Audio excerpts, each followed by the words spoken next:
வெளியிலே சென்னையில் சில வேலை நிமித்தம் போய்விட்டு வீடு திரும்புகிற போது என்னை சுற்றி வளைத்து காவல்துறை கைது செய்தது. ஏன்னா பந்தை நான் நடத்துறது சட்ட விரோதம் அப்படின்னு பந்த் அறிவிச்சதுக்காக கோபப்பட்டு கைது பண்ணார்கள். வேலூர் சிறையிலே 4 நாள். அன்றைய முதலமைச்சர் ஜெயலலிதா அம்மையாருக்கு இது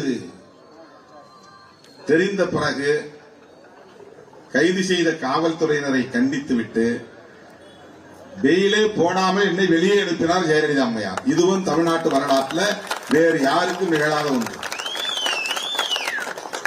அரெஸ்ட் பண்ணிட்டா, ரிமாண்ட் பண்ணிட்டா, பெயில் பெட்டிஷன் போட்டுதான் வெளியே வரணும்.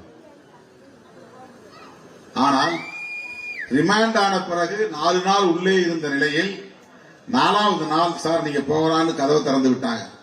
நாங்க தான் பெயிலே போடலையே. இல்ல எல்லாரையும் கூட சொல்லிட்டாங்க, அம்மா வெளியே போங்க. இது